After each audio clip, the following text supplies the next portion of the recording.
क्या आप भी इंतज़ार कर रहे हैं कि आइटर फाइलिंग को शुरू होने का, लेकिन वो शुरू नहीं हो रही है, तो उसकी क्या रीज़न्स है? तो आज इस वीडियो में मैं आपको बताऊँगी क्या ऐसे 9 चेंजेस हुए हैं, जिस वजह से जो है आइटर फाइलिंग की आपको बहुत ज़्यादा ज़रूरी आपको जानना होगा कि इस साल आइटर इतनी लेट से क्यों आ रहा है, अभी तक फॉर्म्स एक्टिव नहीं हुए हैं। तो ऐसे क्या चेंजेस हुए हैं आपके आइटर फॉर्म्स में? तो जनरली जो चेंजेस हुए 1, 2, 3, 4 इसी में चेंजेस हुए। तो बिना वीडियो को लेट करते हुए बिना टाइम वेस्ट करते हम वीडियो में आगे बढ़ते हैं। तो सबसे पहले तो देखिए आईटीआर 1 और आईटीआर 4 को एक्सपेंड किया गया, मीन्स इसमें चीज़ें बढ़ाई गई हैं। जैसे कि आप अगर आपका लॉन्ग टर्म कैपिटल गेन है जिसमें इक्विटी हो गया, इक्विटी म्यूचुअल फंड हो गया, तो वो अब आप आईटीआर 1 का और 4 का यूज़ करके भी आप अपने आईटीआर को फाइल कर सकते हैं। पहले ये चीज़ें आपको आईटीआर 2 एंड 3 में किसी और में दिखानी होती थी, बट अब जो है आईटीआर 1 और आईटीआर 4 में भी आप अपनी जो है कैपिटल गेन को दिखा सकते हैं। बट ये है कि आपको 1.25 लाख के ऊपर का आपका नहीं होना चाहिए प्रॉफिट। उसके बाद है आधार एनरोलमेंट आईडी को अब एक्सेप्ट नहीं किया जाएगा। देखिए लास्ट ईयर अभी तक जो फाइनेंशियल ईयर था जिसका भी हम टैक्स भर चुके हैं अभी तक, तो उसमें क्या है जहाँ जहाँ भी आधार नंबर डालने की ज़रूरत होती थी वहाँ आपको एक और कॉलम मिलता था आधार एनरोलमेंट का। अब से वो नहीं मिलेगा, 1, 2, 3, 5 किसी में भी नहीं मिलेगा, उसी का अमेंडमेंट चल रहा है। प्लस आधार एनरोलमेंट आईडी का जो कॉलम होता था उसी को अब रिमूव किया जा रहा है। तो अब से आपको जो अपना आधार नंबर रेडी रखना है। उसके बाद है ऑप्टिंग आउट, जैसे न्यू रिजीम से ओल्ड रिजीम, ओल्ड से न्यू रिजीम। तो इस पे भी थोड़ा सा जो है टिपिकल इसको किया गया है स्मॉल बिजनेस ऑनर्स के लिए। जैसे कि टैक्स पर जिनकी इनकम जो है वो स्विच बार बार वो नहीं कर सकते, एवरी फाइनेंशियल ईयर में आप स्विच जो नहीं कर सकते। बट अगर आप करना चाहते हैं तो पहली बात तो आपको ज़्यादा डिटेल देनी होगी, प्लस पास्ट में आपने क्या फाइलिंग किया है उसका आपको फॉर्म 10IA आपको फाइल करना होगा अगर आप न्यू रिजिम को ऑप्ट आउट करते हैं करंट सेशन में। तो उसके बाद है mention TDS section in ITR form. ITR form में क्या आएगा, आपका टीडीएस का सेक्शन आने वाला है जिसमें आपको उसमें डालना होगा आईटीआर 1, 2, 3 एंड 5 में टैक्स पेयर को रिक्वायर है कि वो मेंशन करे कि आपका कितना टीडीएस डिडक्ट हुआ है फाइनेंशियल ईयर 24-25 में। तो जी हाँ, बिल्कुल एक नया कॉलम ऐड होने वाला है जिसमें आपको अपना टीडीएस डिडक्शन जो है वो ऐड करना है। न्यू कैपिटल गेन्स के रूल्स को जो इनकॉर्पोरेटेड कर दिया गया इस साल भी आईटीआर के फाइल में। किस तरह से, देखिए बजट 2024 में न्यू कैपिटल गेन रूल्स को लाया गया था जिसमें जुलाई 23 से पहले क्या था और इसके बाद क्या था। अगर आपका कैपिटल गेन जो है लिस्टेड शेयर्स को सेल करते हैं, अनलिस्टेड शेयर को, इक्विटी म्यूचुअल फंड है, हाउस है, कोई लैंड है या कोई अदर आपकी कैपिटल एसेट है, तो सेल डेट आपकी इम्पॉर्टेंट होती है। एक बार मुझसे भी यूट्यूब पे किसी ने कमेंट किया हुआ था, उनका कुछ प्रॉपर्टी का था कि प्रॉपर्टी, ठीक है, प्रॉपर्टी जब उसका उन्होंने बयाना लिया और जब प्रॉपर्टी सेल आउट हुई, मीन्स जब सेल की जो रजिस्टर्ड डीड बनी, उन दोनों के बीच में फाइनेंशियल ईयर चेंज हो गया था। तो कौन सा डेट जो है इस वजह से जो है टैक्सेबल चीज़ होगी, कैपिटल गेन डाला जाएगा। तो जिस डेट पे आपका सेल होता है, सेल डेट बनती है, वो डेट आपकी इंपॉर्टेंट होती है, वो मंथ आपका इंपॉर्टेंट होता है, वही फाइनेंशियल ईयर आपका इंपॉर्टेंट होता है आपका करेक्ट कैपिटल गेन को कैलकुलेट करने के लिए। तो उसी बेस पे आपका अप्रोप्रिएट टैक्स बनता है। तो इनके सपोज दैट आपने किसी प्रॉपर्टी आप सेल कर रहे हैं और आपने बयाना मार्च में ले लिया, तो मार्च और सेल हुई है वो अप्रैल में, तो इन दोनों के बीच में देखिए है तो मंथ का फ़र्क, बट क्या होता है दोनों के बीच में आपके फाइनेंशियल ईयर का भी फ़र्क होता है। तो आपका अप्रैल, क्योंकि अप्रैल में सेल डीड हुई है, फुल पेमेंट आपको अप्रैल में ही मिलेगी। तो उससे क्या होगा, जो भी आपका, चाहे आपको कितना भी अमाउंट पहले ही मिल गया हो, बट आपका जो कैपिटल गेन का जो टैक्सेबल अमाउंट होगा वो आपके अप्रैल वाले फाइनेंशियल ईयर में कैलकुलेट होगा। उसके बाद है, अब वही चीज़ है, अगर मनी आपने ट्रांसफ़र करी है बिलो 23 जुलाई, मतलब कुछ भी आपने सेल किया अपना शेयर्स, लैंड, तो आपको 23 जुलाई से पहले आया कैपिटल गेन। और ओल्ड टैक्स के प्रोविज़न के अकॉर्डिंग आपका कितना 15% टैक्स है शॉर्ट टर्म कैपिटल गेन पे, जो 111A सेक्शन के इंक्लूड होता है, और 20% आपका लॉन्ग टर्म कैपिटल गेन है अगर आप इंडेक्सेशन का बेनिफिट लगाते हैं, और 10% रेट है आपका लॉन्ग टर्म कैपिटल गेन पे 112 के अंडर में। तो इस चीज़ का आपको ध्यान रखना है।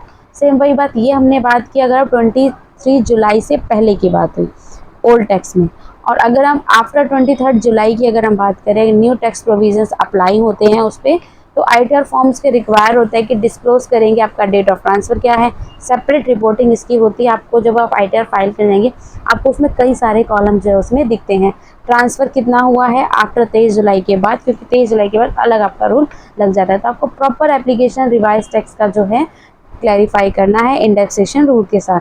तो इनकम जो भी आपकी रिपोर्ट होती है ये कौन सी होती है, ITR 2, 3 एंड 5 में आपकी जो है ये इनकम रिपोर्ट होती है। सेपरेट रिपोर्टिंग होगी आपकी कैपिटल गेन। कैपिटल गेन अगर आपको मिला अनलिस्टेड बॉन्ड एंड डिवेंचर से हो रहा है तो उसका आपको एक सेपरेट कॉलम मिलेगा देखने के लिए, जो कब से इफेक्टिव हुआ आपका जुलाई 23, 2024 से। अगर आपका अनलिस्टेड डिवेंचर बॉन्ड्स इशू हुए हैं जुलाई 22 से पहले, ठीक है, बट आपने रिडीम कर लिया है या फिर मेच्योर हुए या फिर ट्रांसफर हुए हैं जुलाई 23 जुलाई के बाद, ठीक है, तो क्या होगा, सारा का सारा आपका गेन जो है कैपिटल होगा, टैक्स किया जाएगा as a short term capital gain, regardless कितना भी उसका होल्डिंग पीरियड हो, एज पर न्यू रूल्स यही कहता है। तो गेन भी जितना भी आपका गेन हुआ है वो इनकम टैक्स स्लैब के अंदर में जो है वो एप्लीकेबल होगा। मैं एक बार आपको और क्लियर करती हूँ। जैसे आपने अनलिस्टेड डिवेंचर बॉन्ड्स थे, आपने इशू कर दिए 22 जुलाई से पहले, ठीक है, बट वो रिडीम या फिर मेच्योर या फिर ट्रांसफ़र हुए 23 जुलाई के बाद, ठीक है, तो सारा का सारा जो आपका टैक्स जो कैपिटल गेन होगा वो as a short term capital gain calculate होगा, कितना भी उसका होल्डिंग पीरियड हो, न्यू रूल्स के अकॉर्डिंग यही रूल है, तो टैक्स स्लैब के अकॉर्डिंग जो है वो आपका एप्लीकेबल हो जाएगा।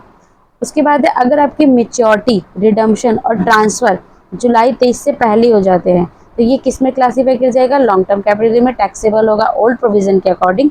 अंडर द रूल्स हो गए कैपिटल गेन कितना लगेगा 20%। और ये जो आपके अनलिस्टेड बॉन्ड एंड डिवेंचर्स होते हैं आपका ITR 2, 3 एंड 5 में एप्लीकेबल होते हैं। अब नेक्स्ट है 7 पॉइंट्स, अभी तक हम 6 डिस्कस कर चुके हैं, थोड़े से और बच रहे हैं तो बहुत ज़्यादा इंपॉर्टेंट है आपके लिए, तो इसको ध्यान से आप ज़रूर देखिए। Reporting of buyback proceed as a deem dividends.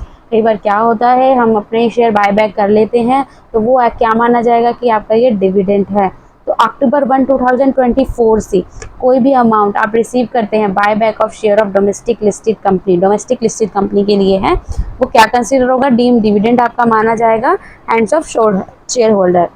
तो ये आपका कहाँ पे एप्लीकेबल होगा, 2, 3 एंड 5 में।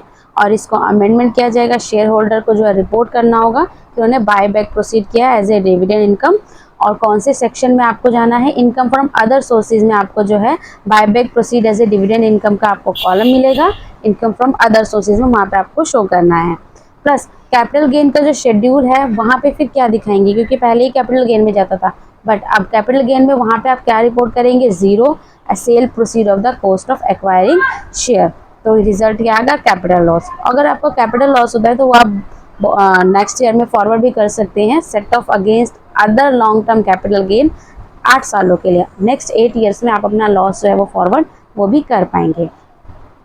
एक 8 पॉइंट क्या कहता है कि providing disability certificate for deduction under 80DD and 80U।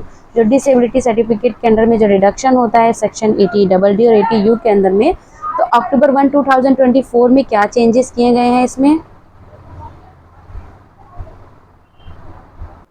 तो जो डिसेबिलिटी सर्टिफिकेट जैसे अंडर सेक्शन 80D के अंदर में जो भी जो सर्टिफिकेट डिडक्शन लिया जाता था तो उसके लिए कुछ रूल्स आए हैं। इनिशियली क्या सिर्फ एक्नॉलेजमेंट नंबर यही दिया जाता, बट अभी जो है आपको फॉर्म 10IA फाइल करना होगा टैक्स पेयर को, और एक्नॉलेजमेंट नंबर भी अप्लाई कर अलाउ एक्नॉलेजमेंट नंबर भी सबमिट करना होगा डिडक्शन लेने के लिए। नॉर्मली जस्ट बोलने से जो है आपका डिडक्शन वो नहीं आएगा। तो धीरे धीरे जो फॉर्म को ITR के फॉर्म को और ज़्यादा एलेबोरेट किया जा रहा है, नए नए कॉलम्स उसमें ऐड कर दिए जा रहे हैं ताकि और ज़्यादा डिटेल में जो है डिपार्टमेंट को इन्फॉर्मेशन चाहिए। क्योंकि कभी भी जो भी आप डिडक्शन लेते हैं डिपार्टमेंट उससे आपका कोई भी डॉक्यूमेंट नहीं लेता। हाँ, इन फ्यूचर अगर ज़रूरत होती है तब वो डिमांड करते हैं, अगर कुछ भी उनको लगता है कि फेक क्लेम किया गया। बट अब उस चीज़ को मे भी ओवरकम करने के लिए कॉलम्स बढ़ाए जा रहे हैं, उसी में वो धीरे धीरे जो एक्नॉलेजमेंट नंबर, रिसिप्ट नंबर, वो सारी चीज़ें वो डिमांड कर रहा है। और यही रीज़न ये भी एक रीज़न है जिस वजह से इस साल जो है ITR फाइलिंग की जो डेट जो है वो बढ़ती जा रही है, अभी तक फॉर्म स्टार्ट नहीं हुआ है। उसके बाद एसेट रिपोर्टिंग भी एप्लीकेबल होगी अगर आपकी इनकम 1 करोड़ से ऊपर चली जाती है तो। इनिशियली पहले ये 50 लाख थी, बट अब जो है गुड न्यूज़ है, अब ये 1 करोड़ के जो है ऊपर चली जाएगी, तब आपको एसेट रिपोर्टिंग भी करनी होगी। तो आज आपको मिलेगा ITR फाइलिंग से न्यू इन्फॉर्मेशन, तब आप बिना गलती के आप अपना ITR फाइलिंग करिए जब भी वो शुरू होता है। मोस्ट प्रोबेबली नेक्स्ट मंथ तक, जो कुछ ही दिनों में 1-2 दिन में वो ज़रूर शुरू हो जाएगा। और डेट भी बढ़ चुकी है जो है 15 सितंबर तक चली गई है, जो कि 31 जुलाई तक होती थी। तो वीडियो को लाइक करें, चैनल को सब्सक्राइब करें, कमेंट में ज़रूर बताएं कि आप समय पर आइडर फाइल करने वाले हैं या नहीं। और इस चैनल को ज़रूर सब्सक्राइब करें ताकि आपको ऐसी इन्फॉर्मेशन नोटिफिकेशन मिलती रहे। Thanks for watching this video. मिलते हैं नेक्स्ट इन्फॉर्मेटिव वीडियो में।